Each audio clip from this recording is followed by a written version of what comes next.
ਡੰਡੌਤ ਬੰਦਨ ਅਨੇਕ ਵਾਰ, ਸਰਬ ਕਲਾ ਸਮਰੱਥ। ਡੋਲਣ ਤੇ ਰਾਖੋ ਪ੍ਰਭੂ, ਨਾਨਕ ਦੇ ਕਰ ਹੱਥ। ਗਿਆਨ ਅੰਜਨ ਗੁਰ ਦੀਆ, ਅਗਿਆਨ ਅੰਧੇਰ ਵਿਨਾਸ਼। ਹਰ ਕਿਰਪਾ ਤੇ ਸੰਤ ਭੇਟਿਆ, ਨਾਨਕ ਮਨ ਪਰਗਾਸ। ਪਰਮ ਸਤਿਕਾਰਯੋਗ ਗੁਰੂ ਪਿਆਰੇ, ਗੁਰੂ ਸਵਾਰੇ ਗੁਰਮੁਖ ਜਨੋ, ਮਹਾਂਪੁਰਖ ਬਾਬਾ ਕਿਰਪਾਲ ਸਿੰਘ ਜੀ, ਬਾਬਾ ਕੁਲਬੀਰ ਸਿੰਘ ਜੀ ਸਟੇਜ ਸੈਕਟਰੀ ਦੀ ਡਿਊਟੀ ਨਿਭਾ ਰਹੇ ਸਤਿਕਾਰਯੋਗ ਬਾਬਾ ਮੇਜਰ ਸਿੰਘ ਜੀ, ਸਾਰਿਆਂ ਦਾ ਕੋਟਨ ਕੋਟ ਧੰਨਵਾਦ। ਗੁਰੂ ਕੀ ਸੰਗਤ, ਆਓ ਦੀਨ ਦੁਨੀ ਦੇ ਦਾਤੇ ਦੇ ਚਰਨਾਂ ਵਿੱਚ ਤਰਲਾ ਪਾਈਏ। ਕੁਝ ਸਮੇਂ ਲਈ ਬਿਰਤੀਆਂ ਨੂੰ ਇਕਾਗਰਤਾ ਵਿੱਚ ਲਿਆਈਏ। ਕਹੋ ਜੀ ਵਾਹਿਗੁਰੂ ਜੀ ਕਾ ਖਾਲਸਾ, ਵਾਹਿਗੁਰੂ ਜੀ ਕੀ ਫਤਿਹ। ਬਾਬਾ ਜੀ ਬੇਨਤੀਆਂ ਕਰ ਰਹੇ ਸਨ ਕਿ ਗੁਰੂ ਕੀ ਸੰਗਤ ਵਿੱਚ ਬੈਠੋ ਆ ਕਰ। ਗੁਰਮੁਖੋ, ਜਿਸ ਅਸਥਾਨ ਤੇ ਤੁਸੀਂ ਬੈਠੇ ਹੋ, ਜਿਹੜੀ ਸਭਾ ਤੁਹਾਨੂੰ ਪ੍ਰਾਪਤ ਹੋਈ ਹੈ ਨਾ, ਇਹਨੂੰ ਸਸਤੀ ਨਾ ਜਾਣੇ। ਇਹਨੂੰ ਸਸਤੀ ਤੇ ਐਵੇਂ ਨਾ ਜਾਣਿਓ। ਸਤਿਗੁਰੂ ਸੱਚੇ ਪਾਤਸ਼ਾਹ ਕਹਿੰਦੇ, ਬਿਨ ਭਾਗਾਂ ਸਤ ਸੰਗ ਨਾ ਲੱਭੈ, ਬਿਨ ਸੰਗਤ ਮੈਲ ਭਰੀਜੈ ਜੀ। ਭਾਗ ਕਿਹਨੂੰ ਕਹਿੰਦੇ ਨੇ? ਤੁਸੀਂ ਕਿਸੇ ਪਿਛਲੇ ਜਨਮ ਦਾ ਚੰਗਾ ਕਰਮ ਕੀਤਾ ਹੈ ਤੇ ਆ ਵਿਛਾਉਣੇ ਵਿਸ਼ੇ ਤੇ ਤੁਹਾਨੂੰ ਥਾਂ ਮਿਲੀ ਹੈ ਗੁਰੂ ਦੀ ਸਭਾ ਵਿੱਚ। ਪਿਛਲਾ ਪੂਰਬਲਾ ਕਰਮ ਜੇ ਤੁਹਾਡਾ, ਇਹਨੂੰ ਕੋਈ ਸਸਤੀ ਥਾਂ ਨਾ ਜਾਣਿਓ, ਇਹਨੂੰ ਕੋਈ ਮਾਮੂਲੀ ਥਾਂ ਨਾ ਜਾਣਿਓ। ਜੇ ਤੁਸੀਂ ਇਸ ਸਭਾ ਦੇ ਵਿੱਚੋਂ ਖਾਲੀ ਜਾਂਦੇ ਹੋ ਤੇ ਤੁਹਾਡਾ ਪੂਰਬਲਾ ਕਰਮ ਵੀ ਜਿਹੜਾ ਨਿਫਲ ਜਾਏਗਾ। ਬਿਨ ਭਾਗਾ ਸਤ ਸੰਗ ਨਾ ਲੱਭੈ। ਪਿਛਲਾ ਕਰਮ ਸੀ ਜਿਹੜਾ ਤੁਹਾਨੂੰ ਗੁਰੂ ਦਰਬਾਰ ਤੱਕ ਲੈ ਆਇਆ ਹੈ, ਪਰ ਜੇ ਉਸ ਕਰਮ ਨੂੰ ਅਜਾਈਂ ਗਵਾ ਕੇ ਚਲੇ ਗਏ ਤੇ ਅਗਲੀ ਪੰਕਤੀ ਦੇ ਨਾਲ ਸਾਂਝ ਨਹੀਂ ਬਣਨੀ। ਬਿਨ ਸੰਗਤ ਮੈਲ ਭਰੀਜੈ ਜੀ। ਭਰੀਜੇ ਦਾ ਅਰਥ ਹੈ ਲਿਬੜਿਆ ਹੋਇਆ। ਇੱਥੇ ਆ ਕੇ ਉਹ ਧੁੱਪਦੇ ਨੇ ਜਿਹੜੇ ਕਰੋੜਾਂ ਜਨਮਾਂ ਦੇ ਪਾਪਾਂ ਕਰਕੇ ਲਿਬੜੇ ਨੇ। ਗੁਰਮੁਖੋ, ਜੇ ਤੁਹਾਡੇ ਕਰਮ ਨੇ ਤੁਹਾਨੂੰ ਗੁਰੂ ਤੱਕ ਲੈ ਆਂਦਾ ਤੇ ਪ੍ਰਸ਼ਾਦਾ ਛਕ ਕੇ ਪਰਤ ਗਏ ਗੁਰੂ ਕੇ ਲੰਗਰ ਵਿੱਚੋਂ, ਤੇ ਅਗਲੀ ਪੰਕਤੀ ਨਾਲ ਤੁਹਾਡੀ ਸਾਂਝ ਨਹੀਂ ਬਣਨੀ। ਬਿਨ ਸੰਗਤ ਮੈਲ ਭਰੀਜੈ ਜੀ। ਇਹ ਜੀਵਨ ਨਹੀਂ ਤੁਪੇਗਾ। ਜੀਵਨ ਕਿੱਥੇ ਤੁਪਣਾ ਹੈ? ਤਨ ਦੀ ਖੁਰਾਕ ਮਿਲਦੀ ਹੈ ਗੁਰੂ ਕੇ ਲੰਗਰ ਵਿੱਚੋਂ, ਮਨ ਦੀ ਖੁਰਾਕ ਮਿਲਦੀ ਹੈ ਗੁਰੂ ਕੇ ਦੀਵਾਨ ਵਿੱਚੋਂ। ਗੁਰੂ ਕੇ ਲੰਗਰ ਵਿੱਚੋਂ ਪ੍ਰਸ਼ਾਦਾ ਛਕਿਆ ਮਨ ਨੇ ਤ੍ਰਿਪਤ ਹੋਣਾ ਹੈ, ਤਨ ਨੇ ਤ੍ਰਿਪਤ ਹੋਣਾ ਹੈ। ਇੱਥੇ ਜਦੋਂ ਤੁਸੀਂ ਗੁਰੂ ਕੇ ਦੀਵਾਨ ਵਿੱਚ ਬੈਠਣਾ ਹੈ, ਇੱਥੇ ਕਈਆਂ ਜਨਮਾਂ ਦੇ ਕਰਮ ਧੁੱਪ ਜਾਣੇ। ਮੈਂ ਵਿਸ਼ਾ ਸ਼ੁਰੂ ਕਰਾਂਗਾ ਮਹਾਂਪੁਰਖਾਂ ਦੇ ਸੰਬੰਧ ਵਿੱਚ। ਗੁਰੂ ਨਾਨਕ ਦੇ ਦਰ ਘਰ ਵਿੱਚ ਸਾਧੂ ਸੇਵਾਦਾਰ ਤੇ ਬ੍ਰਹਮ ਗਿਆਨੀ ਨਵਾਜੇ ਗਏ ਨੇ। ਮੈਨੂੰ ਹੋਰ ਧਰਮਾਂ ਦਾ ਪਤਾ ਨਹੀਂ। ਸਾਜਣਾ ਸੌਖਾ ਹੈ, ਨਵਾਜਣਾ ਬੜਾ ਔਖਾ ਹੈ। ਜੇ ਗੁਰੂ ਨਾਨਕ ਦੇ ਦਰ ਤੇ ਲੈਣਾ ਆਇਆ ਤੇ ਉਹ ਲੈਣਾ ਨਹੀਂ ਰਿਹਾ। ਅੰਗਦ ਬਣਦਿਆਂ ਟਾਈਮ ਨਹੀਂ ਲੱਗਾ। ਸੇਵਾਦਾਰ ਸੀ, ਗੁਰੂ ਨਾਨਕ ਦੇ ਘਰ ਵਿੱਚ ਆਇਆ ਸੀ ਲੈਣਾ, ਪਰ ਸੇਵਾ ਕਮਾ ਕੇ ਅੰਗਦ ਬਣ ਗਿਆ ਇੰਨਾ ਨੇੜੇ। ਅੰਗਦ ਦਾ ਭਾਵ ਹੈ ਅੰਗ। ਇੱਕ ਅੰਗਦ ਉਹਨੂੰ ਕਹਿੰਦੇ ਨੇ ਜਿਹੜੇ ਪੁਰਾਤਨ ਸਮੇਂ ਵਿੱਚ ਡੌਲਿਆਂ ਤੇ ਬੱਧੇ ਜਾਂਦੇ ਸਨ। ਸੇਵਾਦਾਰ ਗੁਰੂ ਨਾਨਕ ਦੇ ਇੰਨਾ ਨੇੜੇ ਆ ਗਿਆ, ਲੈਣੇ ਤੋਂ ਅੰਗਦ ਬਣਦੇ ਸਮਾਂ ਨਹੀਂ ਲੱਗਾ। ਸੇਵਾਦਾਰ ਗੁਰੂ ਦੇ ਨੇੜੇ ਇੰਨਾ ਆ ਗਿਆ ਗੁਰਮੁਖੋ, ਅਮਰਦਾਸ ਤੋਂ ਗੁਰੂ ਅਮਰਦਾਸ ਬਣਦਿਆਂ ਸਮਾਂ ਨਹੀਂ ਲੱਗਾ। ਇਹ ਉਹ ਦਰ ਘਰ ਹੈ ਜਿੱਥੇ ਤੁਸੀਂ ਬੈਠੇ ਹੋ, ਜਿੱਥੇ ਸੇਵਾਦਾਰਾਂ ਨੂੰ ਨਵਾਜਿਆ ਮਹਾਰਾਜ ਨੇ। ਉੱਥੇ ਗੁਰੂ ਅਰਜਨ ਸੱਚੇ ਪਾਤਸ਼ਾਹ ਮਹਾਰਾਜ ਜੀਆਂ ਦੇ ਕੋਲ ਜਦੋਂ ਮਾਤਾ ਗੰਗਾ ਜੀ ਨੇ ਬੇਨਤੀ ਕੀਤੀ ਕਿ ਪੁੱਤਰ ਦੀ ਭੁੱਖ ਇਸ ਹਿਰਦੇ ਦੇ ਵਿੱਚ ਹੈ, ਤੇ ਗੁਰੂ ਨਾਨਕ ਦਾ ਘਰ ਇੱਕ ਬ੍ਰਹਮ ਗਿਆਨੀ ਨੂੰ ਨਵਾਜਣ ਲੱਗਾ ਹੈ। ਜਿਹੜਾ ਬੂੜਾ ਜਿਹਨੂੰ ਸਤਿਕਾਰ ਨਾਲ ਬਾਬਾ ਬੁੱਢਾ ਜੀ ਕਹਿੰਦੇ ਆ, ਤੇ ਅੱਜ ਆਪਾਂ ਬ੍ਰਹਮ ਗਿਆਨੀ ਬਾਬਾ ਬੁੱਢਾ ਸਾਹਿਬ ਜੀ ਕਹਿੰਦੇ ਆ, ਉਹਦੇ ਤੇ ਕਿਰਪਾ ਤੇ ਨਾਨਕ ਦੀ ਹੈ। ਤੇ ਪੰਜਵੇਂ ਨਾਨਕ ਨੇ ਆਪਣੇ ਮਹਿਲਾ ਨੂੰ ਬ੍ਰਹਮ ਗਿਆਨੀ ਨੂੰ ਨਵਾਜਣ ਵਾਸਤੇ ਤੋਰ ਦਿੱਤਾ ਹੈ। ਸ਼ਕਤੀ ਗੁਰੂ ਦੀ ਵਰਤਦੀ ਹੈ, ਕਿਰਪਾ ਗੁਰੂ ਦੀ ਵਰਤਦੀ ਹੈ ਬਾਬੇ ਬੁੱਢੇ ਦੇ ਕੋਲ, ਤੇ ਮੰਗਣ ਗੁਰੂ ਕੇ ਮਹਿਲ ਜਾ ਰਹੇ ਨੇ। ਇਹ ਗੁਰੂ ਨਾਨਕ ਦੇ ਘਰ ਨੇ ਸਾਨੂੰ ਸਿਖਾਇਆ ਹੈ ਕਿ ਸਾਜਣਾ ਤੇ ਨਵਾਜਣਾ ਕਿਵੇਂ ਹੈ। ਤੇ ਜੇ ਬ੍ਰਹਮ ਗਿਆਨੀ ਦੇ ਕੋਲੋਂ ਮੰਗਣ ਜਾਈਏ ਤੇ ਮੰਗਣ ਕਿੱਦਾਂ ਜਾਣਾ ਹੈ, ਉਹ ਵੀ ਸਾਨੂੰ ਮਾਤਾ ਗੰਗਾ ਦੇ ਇਤਿਹਾਸ ਚੋਂ ਸਹਿਜੇ ਪਤਾ ਲੱਗ ਜਾਂਦਾ ਹੈ। ਪਹਿਲਾਂ ਗੁਰੂ ਕੇ ਰੱਥ ਤੇ ਗਏ, ਤਿਆਰ ਬਰ ਤਿਆਰ ਹੋ ਕੇ, ਤੇ ਗੁਰੂ ਨਾਨਕ ਦੇ ਘਰ ਦੇ ਸਿੱਖ ਨੇ ਉਸ ਬਾਬੇ ਬੁੱਢੇ ਨੇ ਮੋੜ ਦਿੱਤਾ। ਤੇ ਜਦੋਂ ਪੈਦਲ ਚੱਲ ਕੇ ਗਏ ਤੇ ਉਸ ਬ੍ਰਹਮ ਗਿਆਨੀ ਨੇ ਵਰ ਦਿੱਤੇ। ਇਹ ਗੁਰੂ ਨਾਨਕ ਦਾ ਦਰ ਨਹੀਂ, ਗੁਰੂ ਦੇ ਸਿੱਖਾਂ ਵਿੱਚ ਵੀ ਇੰਨੀ ਮੱਤ ਤੇ ਸੋਝੀ ਹੈ। ਸੇਵਾਦਾਰ ਅੰਗਦ ਬਣ ਗਏ, ਸੇਵਾਦਾਰ ਅਮਰਦਾਸ ਬਣ ਗਏ, ਤੇ ਗੁਰੂ ਪਿਆਰੀ ਸਤ ਸੰਗਤ ਗੁਰੂ ਨਾਨਕ ਦੀ ਥੋੜੀ ਸੰਗਤ ਕਰਨ ਵਾਲੇ ਬ੍ਰਹਮ ਗਿਆਨੀ ਬਣ ਗਏ। ਮੈਂ ਬੇਨਤੀ ਕਰਾਂ ਇਸ ਸੰਗਤ ਨੂੰ ਸਸਤੀ ਥਾਂ ਨਾ ਜਾਣਿਓ। ਮੈਂ ਸਾਧੂ ਕਰ ਕੀ ਸਕਦਾ ਹੈ ਤੇ ਸਾਧੂ ਦੀ ਪਹੁੰਚ ਕਿੱਥੋਂ ਤੱਕ, ਮੈਂ ਇਸ ਵਿਸ਼ੇ ਤੇ ਬੇਨਤੀ ਕਰਨੀ। ਸਾਧੂ ਕੋਲ ਤਾਕਤ ਕਿੰਨੀ ਹੈ? ਤੁਸੀਂ ਇੱਕ ਸੰਤ ਦੇ ਸਥਾਨ ਤੇ ਬੈਠੇ ਹੋ। ਸੰਤ ਇੱਕ ਬਾਣੇ ਦਾ ਨਾਂ ਨਹੀਂ, ਸੰਤ ਇੱਕ ਭੇਖ ਦਾ ਨਾਂ ਨਹੀਂ, ਸੰਤ ਗੁਰਮੁਖੋ ਇੱਕ ਕਮਾਈ ਦਾ ਨਾਂ ਹੈ, ਇੱਕ ਬੰਦਗੀ ਦਾ ਨਾਂ ਹੈ, ਇੱਕ ਸੰਤੋਖ ਦਾ ਨਾਂ ਹੈ, ਇੱਕ ਦਇਆ ਦਾ ਨਾਂ ਹੈ, ਇੱਕ ਅਹਿੰਸਾ ਦਾ ਨਾਂ ਹੈ, ਇੱਕ ਖਿਮਾ ਦਾ ਨਾਂ ਹੈ ਸੰਤ।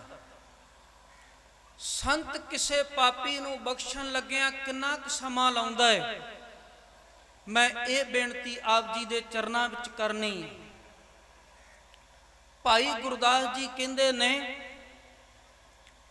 ਗਣਕਾ ਪਾਪਣ ਹੋਏ ਕੈ ਗਲ ਪਾਪਾਂ ਦਾ ਹਾਰ ਪਰੋਤਾ, ਮਹਾਂਪੁਰਖ ਅਚਾਨ ਚੱਕ ਗਣਕਾ ਵਾੜੇ ਆਏ ਖਲੋਤਾ। ਕਿਵੇਂ ਧੁੱਪ ਜਾਈਦਾ ਸਾਧੂ ਦੀ ਸੰਗਤ ਕਰਕੇ, ਕਿਵੇਂ ਧੁੱਪ ਜਾਈਦਾ ਗੁਰੂ ਦੀ ਸੰਗਤ ਕਰਕੇ। ਮਹਾਂਪੁਰਖ ਅਚਾਨਕ, ਗਣਕਾ ਦੇ ਵਾੜੇ ਦਾ ਅਰਥ ਹੈ ਵਿਹੜਾ। ਕਿਉਂ ਆਇਆ? ਇਤਿਹਾਸ ਕਹਿੰਦਾ ਕਿ ਬਾਰਿਸ਼ ਹੋਈ, ਝੱਖੜ ਚੱਲਿਆ, ਤੇ ਸੰਤਾਂ ਦੀ ਕੁਟੀਆ ਚੌਣ ਲੱਗ ਪਈ ਹੈ। ਸਾਧੂ ਦੇ ਕੋਲ ਇੱਕ ਪੰਛੀ ਸੀ, ਤੋਤਾ। ਤੋਤੇ ਦਾ ਪਿੰਜਰਾ ਫੜਿਆ ਤੇ ਕੰਬਲੀ ਮੋਢੇ ਤੇ ਰੱਖੀ ਤੇ ਜੀਵਨ ਪ੍ਰਕਾਸ਼ ਸਾਧੂ ਕਹਿੰਦਾ, ਚੱਲੋ ਮਿੱਤਰਾ, ਸ਼ਹਿਰ ਵੱਲ ਨੂੰ ਚੱਲੀਏ, ਕਿਸੇ ਦਰ ਤੇ ਜਾ ਕੇ ਕੁਝ ਸਮਾਂ ਗੁਜ਼ਾਰ ਲੈਨੇ ਆ। ਇੱਕ ਬੇਨਤੀ ਯਾਦ ਰੱਖਿਓ, ਸਾਧੂ ਬੰਦਗੀ ਕਰਕੇ ਜ਼ਿੰਦਗੀ 'ਚ ਆਪਣੇ ਲਈ ਕੁਝ ਨਹੀਂ ਮੰਗਦਾ ਤੇ ਰੱਬ ਦਾ ਸ਼ਰੀਕ ਨਹੀਂ ਬਣਦਾ। ਸਾਧੂ ਆਪਣੇ ਸੁੱਖ ਲਈ ਹਨੇਰੀ ਨੂੰ ਡੱਕ ਦੇਵੇ, ਉਹਦਾ ਕਰਮ ਨਹੀਂ। ਸਾਧੂ ਆਪਣੇ ਸੁੱਖ ਲਈ ਬਾਰਿਸ਼ ਨੂੰ ਰੋਕ ਦੇਵੇ, ਸਾਧੂ ਦਾ ਕਰਮ ਨਹੀਂ। ਸਾਧੂ ਆਪਣੇ ਸੁੱਖ ਵਾਸਤੇ ਰਾਜ ਭਾਗ ਮੰਗ ਲਵੇ, ਸਾਧੂ ਦਾ ਕਰਮ ਨਹੀਂ। ਅੱਜ ਕਿਰਪਾ ਨਿਰੰਕਾਰ ਨੇ ਆਪ ਕੀਤੀ ਹੈ ਕਿ ਬਾਬੇ ਸਾਹਿਬ ਸਿੰਘ ਮਹਾਂਪੁਰਖਾਂ ਦੇ ਅਸਥਾਨ ਤੇ ਅੱਜ ਦੀਵਾਨ ਸੱਜਣੇ ਤੇ ਨਿਰੰਕਾਰ ਨੇ ਕਿਰਪਾ ਕੀਤੀ ਹੈ ਕਿ ਬਾਰਿਸ਼ ਕੁਝ ਸਮੇਂ ਲਈ ਰੁਕ ਜਾਏ। ਸਾਧੂ ਆਪਣੇ ਵਡਿਆਈ ਤੇ ਸੁੱਖਾਂ ਲਈ ਕੁਝ ਨਹੀਂ ਮੰਗਦਾ। ਸਾਧੂ ਕਰਨੀ ਕਮਾਈ ਕਰਕੇ ਸੰਸਾਰ ਵਿੱਚ ਵੰਡ ਜਾਂਦਾ ਹੈ। ਜਿਵੇਂ ਬਾਬਾ ਸਾਹਿਬ ਸਿੰਘ ਜੀ ਲੱਖਾਂ ਨੂੰ ਦਾਤਾਂ ਵੰਡਦੇ ਨੇ, ਤੇ ਜਦੋਂ ਕੋਈ ਬੰਦਾ ਚੱਲ ਕੇ ਦਰ ਤੇ ਆਉਂਦਾ ਹੈ ਨਾ, ਤੇ ਬਾਬਾ ਸਾਹਿਬ ਸਿੰਘ ਜੀ ਇਹ ਨਹੀਂ ਪੁੱਛਦੇ ਤੂੰ ਕਿੰਨੇ ਰੁਪਈਏ ਮੱਥਾ ਟੇਕਿਆ ਹੈ,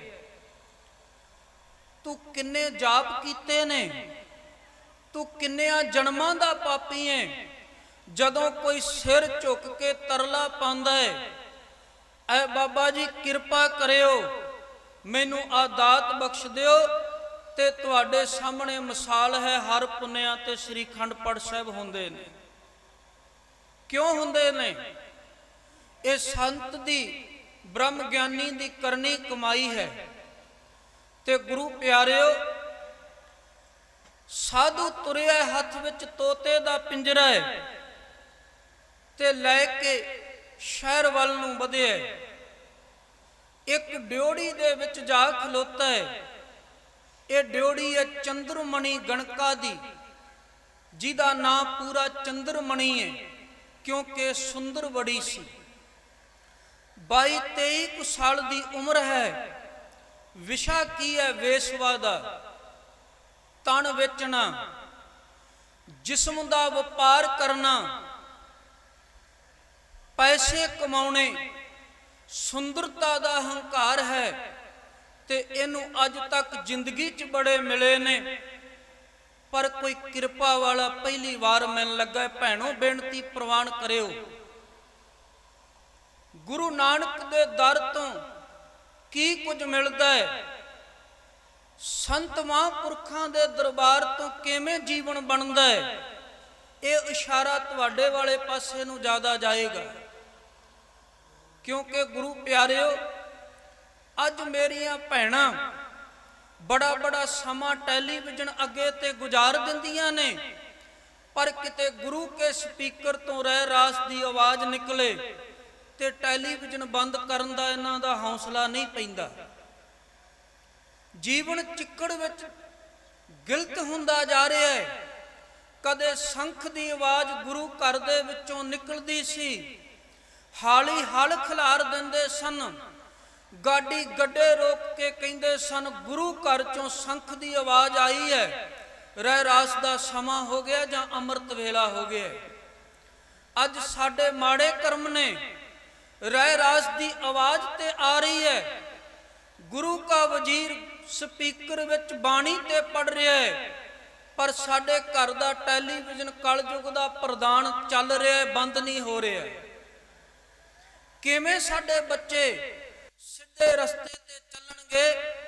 ਕਿਉਂਕਿ ਪਹਿਲਾ ਸੰਸਕਾਰ ਤੇ ਮਾਂ ਨੇ ਦੇਣਾ ਹੈ ਨਾ,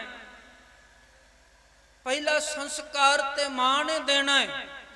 ਜੇ ਕਿਸਾਨ ਕੱਲਰੀ ਜ਼ਮੀਨ ਵਿੱਚ ਬੀਜ ਕੇ ਘਰ ਨੂੰ ਪਰਤ ਆਏਗਾ, ਉਸ ਬੀਜ ਤੋਂ ਕੋਈ ਆਸ ਨਹੀਂ ਹੋਣੀ।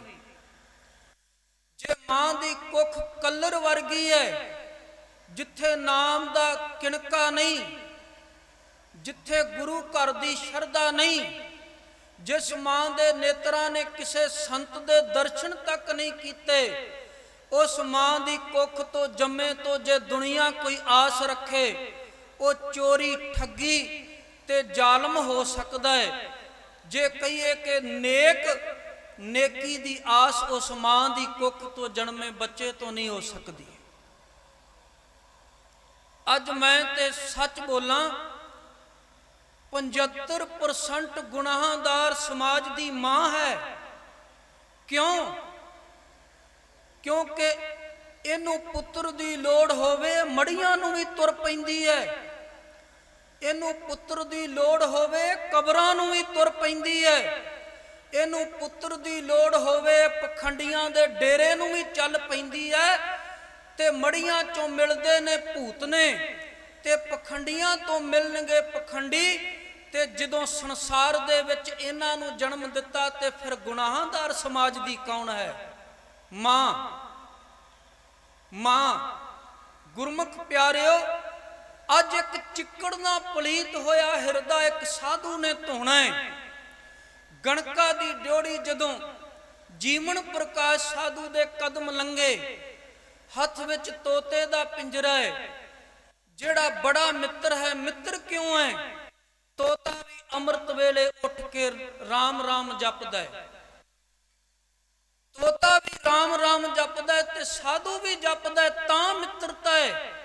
ਉਹ ਪੰਛੀ ਨੂੰ ਕਹਿਣ ਲੱਗੇ, ਉਹ ਮਿੱਤਰਾ, ਜਿੱਥੇ ਜੀਵਨ ਪ੍ਰਕਾਸ਼ ਨੂੰ ਛੱਤ ਮਿਲੇਗੀ, ਉੱਥੇ ਤੈਨੂੰ ਵੀ ਮਿਲ ਜਾਏਗੀ। ਤੇ ਡਿਉੜੀ ਸਾਧੂ ਕਿਹਦੀ ਲੰਘ ਗਿਆ ਹੈ? ਇੱਕ ਵੇਸਵਾ ਦੀ।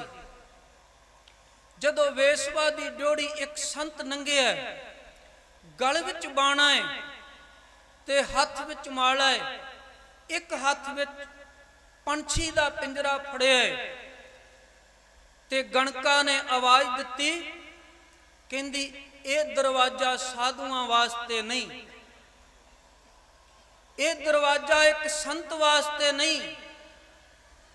ਜਿਹੜੀ ਰਸਨਾ ਦੇ ਉੱਤੇ ਰਾਤ ਦਿਨ ਪ੍ਰਮਾਤਮਾ ਦਾ ਨਾਂ ਚੱਲਦਾ ਸੀ, ਉਸ ਰਸਨਾ ਚੋਂ ਆਵਾਜ਼ ਆਈ, ਪੁੱਤਰੀ, ਇਹ ਘਰ ਕਿਹਨਾਂ ਵਾਸਤੇ ਹੈ? ਜਦੋਂ ਇੱਕ ਸਾਧੂ ਦੀ ਰਸਨਾ ਤੋਂ ਪੁੱਤਰੀ ਸ਼ਬਦ ਨਿਕਲਿਆ, ਜਿਹੜਾ ਸਰੀਰ ਕਾਮ ਵਾਸ਼ਨਾ ਨਾਲ ਗਲਤਾਨ ਹੋਇਆ ਪਿਆ ਸੀ, ਪਾਣੀ ਪਾਣੀ ਹੋ ਗਿਆ। ਦੂਸਰਾ ਬਚਨ ਕਰਨ ਦੀ ਸਾਧੂ ਦੇ ਸਾਹਮਣੇ ਹਿੰਮਤ ਨਹੀਂ ਰਹੀ। ਮੈਂ ਬੇਨਤੀ ਕਰ ਰਿਹਾ ਕਿ ਗੁਰੂ ਨਾਨਕ ਦੇ ਘਰ ਵਿੱਚੋਂ ਹਿਰਦੇ ਧੁੱਪਦੇ ਕਿੱਦਾਂ ਨੇ?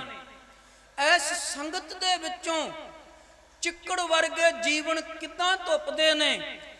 ਤੇ ਗੁਰੂ ਨਾਨਕ ਦੇ ਜੇ ਦਰ ਘਰ ਦੇ ਪਿਆਰੇ ਸਾਧੂਆਂ ਦਾ ਜੀਵਨ ਮਿਲ ਜਾਵੇ, ਤੇ ਫਿਰ ਜੀਵਨ ਕਿੱਦਾਂ ਬਣਦਾ ਹੈ?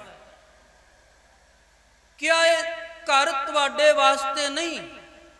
ਇਹ ਡਿਉੜੀ ਇੱਕ ਸੰਤ ਲੰਘ ਆਇਆ ਹੈ, ਇੱਕ ਸੰਤ ਵਾਸਤੇ ਨਹੀਂ। ਸੰਤਾਂ ਨੇ ਕਿਹਾ, ਪੁੱਤਰੀ, ਇਹ ਘਰ ਕਿਹਨਾਂ ਵਾਸਤੇ ਹੈ? ਦੂਸਰਾ ਬਚਨ ਕਰਨ ਦੀ ਵਾਹ ਨਹੀਂ ਰਹੀ। ਤੇ ਪੁੱਛਿਆ, ਕਿਉਂ ਆਏ ਹੋ? ਬੜਾ ਝੱਖੜ ਚੱਲ ਰਿਹਾ ਹੈ, ਬੜੀ ਬਾਰਿਸ਼ ਹੋ ਰਹੀ ਹੈ। ਪੁੱਤਰੀ, ਕੁਝ ਸਮਾਂ ਬਿਤਾਉਣ ਵਾਸਤੇ ਆਏ ਆ। ਜਿਹੜਾ ਫਰਜ਼ ਹੈ ਇੱਕ ਸੰਤ ਦਾ, ਸੰਤ ਦੀ ਜ਼ਿੰਦਗੀ ਦੇ ਵਿੱਚ ਬੱਚੀ ਆ ਜਾਏ, ਬਜ਼ੁਰਗ ਆ ਜਾਏ, ਨੌਜਵਾਨ ਆ ਜਾਏ, ਸਾਧੂ ਦੀ ਰਸਨਾ ਤੇ ਪੁੱਤਰੀ ਲਫ਼ਜ਼ ਹੁੰਦਾ ਹੈ। ਅੱਜ ਵੀ ਤੁਸੀਂ ਕਾਰ ਸੇਵਾ ਵਾਲੇ ਮਹਾਂਪੁਰਖਾਂ ਵਿੱਚ ਜਦੋਂ ਵਿਚਰੋਗੇ, ਉਹਨਾਂ ਵਾਸਤੇ 10 ਸਾਲ ਦੀ ਬੱਚੀ ਵੀ ਪੁੱਤਰੀ ਹੈ, 80 ਸਾਲ ਦੀ ਬਜ਼ੁਰਗ ਵੀ ਪੁੱਤਰੀ ਹੈ। ਕਿਉਂਕਿ ਸਾਧੂ ਰਜੋ ਗੁਣ ਤੇ ਤਮੋ ਗੁਣ ਤੇ ਸਤੋ ਗੁਣ, ਇਹਨਾਂ ਤਿੰਨਾਂ ਗੁਣਾਂ ਤੋਂ ਉੱਪਰ ਉੱਠ ਕੇ ਸੰਤ ਬਣਦਾ ਹੈ। ਸਾਧੂ ਸਮਾਜ ਦੇ ਗੁਣਾਂ ਵਿੱਚ ਰਹਿ ਕੇ ਸਾਧੂ ਨਹੀਂ ਬਣਦਾ। ਸੰਤ ਲਈ ਮਾਂ ਵੀ ਪੁੱਤਰੀ ਬਰਾਬਰ ਹੈ, ਧੀ ਵੀ ਪੁੱਤਰੀ ਬਰਾਬਰ ਹੈ। ਕਿਉਂਕਿ ਸਾਧੂ ਨੇ ਆਪਣਾ ਜੀਵਨ ਹਾਰਿਆ ਨਹੀਂ, ਨਾਮ ਜਪ ਕੇ ਆਪਣਾ ਜੀਵਨ ਜਿੱਤਿਆ ਹੁੰਦਾ ਹੈ। ਗਣਕਾ ਦੇ ਵਿਹੜੇ ਵਿੱਚ ਸਾਧੂ ਨੂੰ ਬੈਠਣ ਦਾ ਸਮਾਂ ਮਿਲਿਆ ਹੈ। ਛੱਤ ਦੇ ਥੱਲੇ ਇਸ ਪਾਪੀ ਸਰੀਰ ਨੇ ਜਲ ਤੱਤਾ ਕੀਤਾ ਹੈ ਤੇ ਸਾਧੂ ਨੂੰ ਚਰਨ ਧੋਣ ਵਾਸਤੇ ਦਿੱਤਾ ਹੈ। ਹੁਣ ਸਾਧੂ ਨੇ ਵਿਸ਼ਾ ਕੀ ਸ਼ੁਰੂ ਕੀਤਾ? ਕਹਿੰਦੇ, ਪੁੱਤਰੀ, ਤੇਰਾ ਕਰਮ ਕੀ ਹੈ? ਜਿਵੇਂ ਬਾਬੇ ਅਮਰਦਾਸ ਨੂੰ ਇੱਕ ਬ੍ਰਹਮਚਾਰੀ ਨੇ ਸਵਾਲ ਕਰ ਦਿੱਤਾ ਨਾ, ਜਦੋਂ ਪਰੋਸ ਕੇ ਥਾਲ ਪ੍ਰਸ਼ਾਦੇ ਵਾਲਾ ਗੁਰੂ ਅਮਰਦਾਸ ਨੇ ਸਾਧੂ ਦੇ ਸਾਹਮਣੇ ਰੱਖਿਆ ਤੇ ਕਹਿੰਦੇ ਇੰਨੀ ਸ਼ਰਧਾ ਨਾਲ ਪ੍ਰਸ਼ਾਦਾ ਛਕਾਰਿਆ। ਕਹਿੰਦੇ ਬਜ਼ੁਰਗਾ ਤੇਰਾ ਗੁਰੂ ਕਿਹੜਾ ਹੈ? ਜਦੋਂ ਬਾਬੇ ਅਮਰਦਾਸ ਨੂੰ ਗੁਰੂ ਪੁੱਛਿਆ ਤੇ ਆਵਾਜ਼ ਆਈ ਮੈਂ ਤੇ ਅੱਜ ਤੱਕ ਗੁਰੂ ਧਾਰਿਆ ਹੀ ਨਹੀਂ। ਤੇ ਬ੍ਰਹਮਚਾਰੀ ਸਾਧੂ ਨੇ ਫਿਰ ਉਹ ਬਚਨ ਬੋਲੇ ਗੁਰੂ ਅਮਰਦਾਸ ਨੂੰ, ਕਹਿੰਦੇ ਉਹ ਬੁੱਢਿਆ ਲਾਹਨਤ ਹੈ ਤੇਰੇ ਜੀਵਨ ਨੂੰ, ਅੱਜ ਤੱਕ ਨਗੁਰਾਈ ਧੱਕੇ ਖਾਂਦਾ ਫਿਰਦਾ। ਉਸ ਬਚਨ ਨੇ ਬਾਬੇ ਅਮਰਦਾਸ ਨੂੰ ਗੁਰੂ ਨਾਨਕ ਦੇ ਦਰ ਨਾਲ ਜੋੜ ਕੇ ਉਹ ਕੁਝ ਪ੍ਰਾਪਤ ਕਰ ਦਿੱਤਾ। ਨਥਾਵਿਆਂ ਦਾ ਥਾਂ, ਨੁਮਾਣਿਆਂ ਦਾ ਮਾਨ, ਨਿਓਟਿਆਂ ਦੀ ਓਟ, ਨੇਤਰਿਆਂ ਦੀ ਧਿਰ ਬਣਾ ਦਿੱਤਾ। ਇੱਕ ਸਾਧੂ ਦਾ ਜਦੋਂ ਸੱਚਾ ਬਚਨ ਸੀਨੇ ਦੇ ਵਿੱਚੋਂ ਦੀ ਲੰਘਿਆ ਤੇ ਬਾਬਾ ਅਮਰਦਾਸ ਅਮਰਦਾਸ ਨਹੀਂ ਰਿਹਾ, ਗੁਰੂ ਅਮਰਦਾਸ ਬਣ ਗਿਆ। ਇੱਕ ਸਾਧੂ ਦੇ ਬਚਨ ਵਿੱਚ ਤਾਕਤ ਹੈ, ਇੱਕ ਸੰਤ ਦੇ ਬਚਨ ਵਿੱਚ ਪਾਵਰ ਹੈ। ਗੁਰਮੁਖੋ ਗਣਕਾ ਨੂੰ ਪੁੱਛਣ ਲੱਗੇ ਪੁੱਤਰੀ ਤੇਰਾ ਕਰਮ ਕੀ ਹੈ? ਤੇ ਗਣਕਾ ਕਹਿਣ ਲੱਗੀ ਮੇਰਾ ਕਰਮ ਹੈ ਤਨ ਵੇਚਣਾ, ਜਿਸਮ ਵੇਚਣਾ। ਅੱਜ ਵੀ ਤੁਸੀਂ ਜਦੋਂ ਕਬਰਾਂ ਤੇ ਮੇਲੇ ਵਹਿੰਦੇ ਹੋ, ਜਿਸਮ ਵੇਚਣ ਵਾਲੀਆਂ ਜਿਨ੍ਹਾਂ ਨੂੰ ਗਾਉਣ ਵਾਲੀਆਂ ਕਹਿੰਦੇ ਨੇ ਲੋਕ, ਪਹਿਲੇ ਸਮੇਂ 'ਚ ਵੇਸਵਾ ਕਹਿੰਦੇ ਨੇ। ਪੈਸਿਆਂ ਤੇ ਜਿਸਮ ਵੇਚ ਕੇ ਨਾਚ ਕਰਕੇ ਸਮਾਜ ਨੂੰ ਵਿਖਾਉਣਾ ਕਿ ਸਾਡਾ ਕੋਈ ਖਸਮ ਨਹੀਂ ਹੈ, ਅਸੀਂ ਸਾਡੀ ਪੱਤ ਸਾਰੀ ਦੁਨੀਆ ਲਈ ਵਿਕੀ ਪਈ ਹੈ। ਇਹੀ ਹਾਲ ਗਣਕਾ ਦਾ ਸੀ। ਤੇ ਗੁਰਮੁਖ ਪਿਆਰਿਓ ਆਪਾਂ ਉਹਨਾਂ ਨੂੰ ਬੜਾ ਵੇਨੇ ਆ ਜਾ ਕੇ, ਗਾਉਣ ਵਾਲੀ ਆਈ ਹੈ, ਗਾਉਣ ਵਾਲਾ ਆਇਆ ਹੈ, ਤੇ ਜਿਹੜੀਆਂ ਅੱਖਾਂ, ਜਿਹੜੀ ਸੁਰਤ ਉੱਥੇ ਜੁੜ ਗਈ ਜਾ ਕੇ ਵੇਸਵਾ ਦੇ ਅਖਾੜੇ ਵਿੱਚ। ਗੁਰਮੁਖੋ ਉਹ ਸੁਰਤ ਦਾ ਇੱਕ ਜੀਵਨ ਨਹੀਂ, ਉਸ ਸੁਰਤ ਦੇ ਕਰੋੜਾਂ ਜੀਵਨ ਬਰਬਾਦ ਹੁੰਦੇ ਨੇ। ਆਖੋ ਸਤਨਾਮ। ਇੱਕ ਜੀਵਨ ਨਹੀਂ, ਵੇਸਵਾ ਨੂੰ ਵੇਖਣ ਨਾਲ ਇੱਕ ਜੀਵਨ ਨਹੀਂ, ਜੀਵਨ ਦੇ ਕਰੋੜਾਂ ਕਰਮ ਭਸਮ ਹੋ ਜਾਂਦੇ ਨੇ। ਤੁਸੀਂ ਮਤ ਸੋਚਿਓ ਕਿ ਇੱਕ ਮੇਲੇ 'ਚ ਗਾਉਣ ਵਾਲੀ ਵੇਖ ਕੇ ਪਰਤ ਆਏ ਹੋ, ਤੁਹਾਨੂੰ ਕੋਈ ਘਾਟਾ ਨਹੀਂ ਪਿਆ। ਕਲਕੂਏਸ਼ਨ ਕਰਕੇ ਵੇਖਿਓ, ਸਤਿਗੁਰਾਂ ਕੋ ਪੁੱਛਿਓ, ਲੱਖਾਂ ਜੀਵਨ ਦੇ ਕਰਮ ਨਾਸ ਹੋ ਗਏ ਤੁਹਾਡੇ। ਤੇ ਇੱਥੇ ਨਾਸ ਹੋਏ ਲੱਖਾਂ ਜਨਮਾਂ ਦੇ ਜਿਹੜੇ ਕਰਮ ਨੇ ਉਹ ਬਣ ਜਾਂਦੇ ਨੇ, ਕਿਉਂਕਿ ਦਰਸ਼ਨ ਪਰਸੀਏ ਗੁਰੂ ਕੇ ਮਲ ਜਨਮ ਜਨਮ ਦੀ ਕੱਟੀ ਹੈ। ਜਿਹਦੀਆਂ ਅੱਖਾਂ ਨੇ ਵੇਖ ਲਿਆ ਗੁਰੂ ਗ੍ਰੰਥ ਸਾਹਿਬ ਮਹਾਰਾਜ ਨੂੰ, ਦਰਸ਼ਨ ਕਰ ਲੈ ਸੱਚੇ ਪਾਤਸ਼ਾਹ। ਤੇ ਇੱਥੋਂ ਤੱਕ ਵੀ ਗੁਰੂ ਪਿਆਰਿਓ ਫਲ ਦਿੰਦੇ ਨੇ, ਚਰਨ ਸ਼ਰਨ ਗੁਰ ਏਕ ਪੈਂਡਾ ਜਾਏ ਚੱਲ, ਸਤਿਗੁਰੂ ਕੋਟ ਪੈਂਡਾ ਆਗੇ ਹੋਏ ਲੇਤ ਹੈ। ਸੱਚੇ ਪਾਤਸ਼ਾਹ ਕਹਿੰਦੇ ਜਦੋਂ ਤੂੰ ਮਨ ਬਣਾ ਲਿਆ ਕਿ ਮੈਂ ਗੁਰੂ ਵੱਲ ਨੂੰ ਚੱਲਿਆ, ਤੇ ਉਦੋਂ ਗੁਰੂ ਨੇ ਵੀ ਮਨ ਬਣਾ ਲਿਆ ਮੈਂ ਕਰੋੜਾਂ ਕਦਮ ਤੈਨੂੰ ਮਿਲਣ ਚੱਲਿਆ। ਐਸਾ ਘਰ ਨਹੀਂ ਮਿਲਣਾ, ਐਸਾ ਗੁਰੂ ਨਹੀਂ ਮਿਲਣਾ। ਤੇ ਗੁਰੂ ਪਿਆਰੀ ਸਤ ਸੰਗਤ, ਜਿੱਥੇ ਸੰਤਾਂ ਨੂੰ ਨਵਾਜਿਆ ਗਿਆ ਹੋਵੇ, ਜਿੱਥੇ ਬ੍ਰਹਮ ਗਿਆਨੀਆਂ ਨੂੰ ਨਵਾਜਿਆ ਹੋਵੇ, ਜਿੱਥੇ ਗੁਰੂ ਕੇ ਸਿੱਖਾਂ ਨੂੰ ਨਵਾਜਿਆ ਹੋਵੇ, ਉਹ ਇੱਕੋ ਇੱਕ ਘਰ ਹੈ ਗੁਰੂ ਨਾਨਕ ਦਾ। ਸਾਧੂ ਪੁੱਛਣ ਲੱਗੇ ਪੁੱਤਰੀ ਤੇਰਾ ਕਰਮ ਕੀ ਹੈ? ਮੇਰਾ ਕਰਮ ਹੈ ਜਿਸਮ ਵੇਚਣਾ, ਪੈਸੇ ਕਮਾਉਣੇ, ਵਿਸ਼ਾ ਕਰਨਾ, ਕਾਮ ਵਿਸ਼ਾ ਕਰਨਾ। ਤੇ ਮੈਨੂੰ ਪਹਿਲੀ ਵਾਰੀ ਸੰਤ ਮਿਲਿਆ, ਲੱਖਾਂ ਆਏ ਨੇ ਜਿਹੜਾ ਪੈਸਾ ਦੇ ਕੇ ਵਿਸ਼ਾ ਕਰਕੇ ਪਰਤ ਗਏ। ਹੁਣ ਇੱਕ ਸਾਧੂ ਦੇ ਸਾਹਮਣੇ ਇੱਕ ਪਾਪੀ ਸਰੀਰ ਬੈਠਾ ਹੈ, ਇੱਕ ਸੰਤ ਦੇ ਸਾਹਮਣੇ ਇੱਕ ਚਿੱਕੜ ਵਿੱਚ ਲਿਬੜਿਆ ਹੋਇਆ ਜੀਵਨ ਬੈਠਾ ਹੈ। ਤੇ ਉਹਨੂੰ ਕੱਢ ਕੌਣ ਸਕਦਾ ਜਿਹਦੀ ਕਮਾਈ ਨਾਮ ਦੀ ਹੈ। ਆ ਬੇਰੀਆਂ ਕਾਦੀ ਗਵਾਹੀ ਦਿੰਦੀਆਂ ਨੇ? ਇਹ ਬੇਰੀਆਂ ਦੱਸਦੀਆਂ ਨੇ ਗੁਰਮੁਖ ਪਿਆਰਿਓ, ਕਦੇ ਇਸ ਥਾਂ ਤੇ ਬਾਬਾ ਸਾਹਿਬ ਸਿੰਘ ਬਹਿ ਕੇ ਪ੍ਰਮਾਤਮਾ ਨਾਲ ਜੁੜਿਆ ਕਰਦੇ ਸਨ। ਇਹ ਧਰਤੀ ਗਵਾਹੀ ਦਿੰਦੀ ਹੈ। ਕਦੇ ਇਸ ਥਾਂ ਤੇ ਕੋਈ ਸਾਧੂ ਬੈਠਾ ਸੀ ਜਿਨੇ ਸ਼ਬਦ ਦੀ ਕਮਾਈ ਕੀਤੀ ਹੈ, ਤੇ ਅੱਜ ਇਸੋ ਦਾਤਾਂ ਮੰਗਣ ਵਾਲੇ ਵੀ ਗਵਾਹੀ ਦਿੰਦੇ ਨੇ ਕਿ ਇੱਥੋਂ ਕੁਝ ਮਿਲ ਜਾਂਦਾ ਹੈ।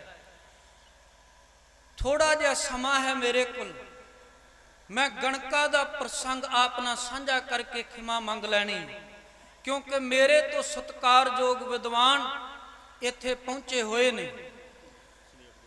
ਤੇ ਗੁਰੂ ਪਿਆਰਿਓ, ਜਦੋਂ ਗਣਕਾ ਇੱਕ ਸੰਤ ਦੇ ਸਾਹਮਣੇ ਬੈਠੀ ਹੈ ਤੇ ਸਾਧੂ ਨੇ ਇੱਕ ਪਾਪੀ ਜੀਵਨ ਨੂੰ ਤਾਰਨ ਦਾ ਜਰੀਆ ਬਣਾ ਲਿਆ ਹੈ।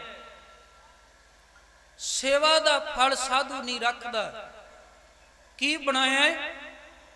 ਜਦੋਂ ਗਣਕਾ ਨੇ ਬੇਨਤੀ ਕੀਤੀ, ਮੇਰੇ ਤੇ ਕਿਰਪਾ ਕਰੋ, ਕਿਰਪਾ ਕੀ ਕੀਤੀ? ਉਹ ਪੰਛੀ ਤੋਤਾ ਗਣਕਾ ਨੂੰ ਦੇ ਦਿੱਤਾ। ਕਹਿੰਦੇ ਪੁੱਤਰੀ, ਇਹ ਅੰਮ੍ਰਿਤ ਵੇਲੇ ਜਾਗਦਾ ਹੈ, ਤੇ ਇਹ ਅੰਮ੍ਰਿਤ ਵੇਲੇ ਜਦੋਂ ਜਾਗਦਾ ਹੈ, ਇਹਦੇ ਅੱਗੇ ਰਾਮ ਰਾਮ ਜਪਣਾ ਪੈਂਦਾ ਹੈ, ਇਹ ਪਿੱਛੇ ਰਾਮ ਰਾਮ ਜਪਦਾ ਹੈ। ਜੇ ਤੂੰ ਅੰਮ੍ਰਿਤ ਵੇਲੇ ਜਾਗ ਕੇ ਇਹਨੂੰ ਨਾਮ ਨਾ ਜਪਾਇਆ ਤੇ ਮਰ ਜਾਏਗਾ, ਇਹ ਪੰਛੀ ਮਰ ਜਾਏਗਾ। ਸ਼ਬਦ ਤੋਂ ਬਿਨਾ, ਨਾਮ ਤੋਂ ਬਿਨਾ ਇਹ ਮਰ ਜਾਏਗਾ। ਤੇ ਗਣਕਾ ਨੂੰ, ਗਣਕਾ ਦੇ ਜਿਸਮ ਦੇ ਉੱਤੇ ਇੱਕ ਸੰਤ ਦੀ ਨਜ਼ਰ ਪੈ ਰਹੀ ਹੈ, ਤੇ ਜਿਹੜਾ ਕਾਮ ਵਾਸ਼ਨਾ ਨਾਲ ਭਰਿਆ ਸਰੀਰ ਸੀ ਉਹ ਧੁੱਪਦਾ ਜਾ ਰਿਹਾ ਹੈ। ਅੰਮ੍ਰਿਤ ਵੇਲੇ ਗਣਕਾ ਉੱਠਦੀ ਹੈ ਤੇ ਤੋਤੇ ਨੂੰ ਰਾਮ ਰਾਮ ਦੀ ਪੱਟੀ ਪੜਾਉਂਦੀ ਹੈ। ਪੱਟੀ ਪੜਾਉਂਦਿਆਂ ਜੀਵਨ ਬਣਿਆ ਕਿਵੇਂ? ਮੈਨੂੰ ਹੁਕਮ ਆਇਆ ਕਿ ਸਮਾਪਤੀ ਵਾਲੇ ਪਾਸੇ ਨੂੰ ਜਾਓ। ਮੈਂ ਸਮਾਪਤੀ ਵਾਲੇ ਪਾਸੇ ਆ ਗਿਆ। ਪੱਟੀ ਪੜਾਉਂਦਿਆਂ ਕੀ ਹੋਇਆ? ਰਾਮ ਰਾਮ ਨੇ ਇੱਕ ਜਨਮ ਨਹੀਂ, ਕਰੋੜਾਂ ਜਨਮਾਂ ਦੇ ਪਾਪ ਧੋ ਦਿੱਤੇ। ਤੇ ਗੁਰੂ ਪਿਆਰਿਓ, ਸੂਹਾ ਭਰਾਵਤ ਗਣਕਾ ਤਰੀ, ਸੋ ਹਰ ਨੈਨੂ ਕੀ ਪੁੱਤਰੀ। ਉਹਨੂੰ ਪ੍ਰਮਾਤਮਾ ਅਕਾਲ ਪੁਰਖ ਨੂੰ ਉਸ ਗਣਕਾ ਦੇ ਜਿਸਮ ਨਾਲ ਪਿਆਰ ਹੋ ਗਿਆ। ਅਕਾਲ ਪੁਰਖ ਦੀ ਨਜ਼ਰ ਗਣਕਾ ਤੇ ਪੈਣ ਲੱਗ ਗਈ। ਤੇ ਗੁਰੂ ਪਿਆਰੀ ਸਤ ਸੰਗਤ ਭਾਈ ਗੁਰਦਾਸ ਜੀ ਕਹਿੰਦੇ ਨੇ, ਗਈ ਬੈਕੁੰਠ ਬੇਬਾਨ ਚੜ, ਨਾਮ ਨਰਾਇਣ ਛੋਤ ਛੋਤਾ। ਜਿਹੜੀ ਗਣਕਾ ਪਾਪਣ ਸੀ, ਉਹ ਇੱਕ ਸੰਤ ਦੀ ਸੰਗਤ ਕਰਕੇ ਜਦੋਂ ਸੱਚਖੰਡ ਨੂੰ ਗਈ ਤੇ ਅਕਾਲ ਪੁਰਖ ਨੇ ਉਹਦੇ ਵਾਸਤੇ ਸਪੈਸ਼ਲ ਬਬਾਨ ਭੇਜਿਆ ਹੈ। ਗੁਰਮੁਖ ਪਿਆਰਿਓ, ਇਸ ਸੰਗਤ ਨੂੰ, ਇਸ ਸੰਗਤ ਦੀ ਥਾਂ ਨੂੰ ਸਸਤੀ ਥਾਂ ਨਾ ਜਾਣਿਓ। ਇੱਥੇ ਜੀਵਨ ਧੁੱਪਦੇ ਨੇ, ਇੱਥੇ ਜੀਵਨ ਬਣਦੇ ਨੇ, ਇੱਥੇ ਸੱਚੇ ਪਾਤਸ਼ਾਹ ਦੀ ਨਜ਼ਰ ਪੈਂਦੀ ਤੇ ਕਿਰਪਾ ਹੁੰਦੀ ਹੈ। ਸਾਧੂਆਂ ਦੀ ਸੰਗਤ ਕਰਨ ਦੇ ਨਾਲ, ਗੁਰੂ ਕੀ ਸੰਗਤ ਕਰਨ ਦੇ ਨਾਲ ਜਨਮਾਂ ਜਨਮਾਂ ਦਾ ਲਿਬੜਿਆ ਹੋਇਆ ਜੀਵਨ ਧੁੱਪ ਜਾਂਦਾ ਹੈ, ਜਿਵੇਂ ਗਣਕਾ ਦਾ ਧੁੱਪਿਆ ਹੈ। ਤੇ ਮਹਾਂਪੁਰਖ ਬਾਬਾ ਸਾਹਿਬ ਸਿੰਘ ਜੀ ਵੀ ਆਪ ਜੀ ਦਾ ਜੀਵਨ ਧੋ ਰਹੇ ਨੇ। ਜਿੱਥੇ ਦਾਤਾਂ ਦਿੰਦੇ ਨੇ, ਉੱਥੇ ਅੱਜ ਤੁਹਾਨੂੰ ਨਾਮ ਦੀ ਦਾਤ ਵੀ ਬਖਸ਼ ਰਹੇ ਨੇ। ਸੋ ਆਪਣਾ ਜੀਵਨ ਧੋ ਕੇ ਜਾਇਓ, ਆਪਣਾ ਜੀਵਨ ਗੁਰੂ ਕੇ ਦੀਵਾਨ ਵਿੱਚੋਂ ਧੋ ਕੇ ਜਾਇਓ, ਗੁਰੂ ਕੇ ਲੰਗਰ ਵਿੱਚ ਸੇਵਾ ਕਰਕੇ ਜਾਇਓ। ਤੇ ਗੁਰਮੁਖ ਪਿਆਰਿਓ, ਹੋਈਆਂ ਭੁੱਲਾਂ ਦੀ ਖਿਮਾ ਕਰਨੀ। ਵਾਹਿਗੁਰੂ ਜੀ ਕਾ ਖਾਲਸਾ, ਵਾਹਿਗੁਰੂ ਜੀ ਕੀ ਫਤਿਹ।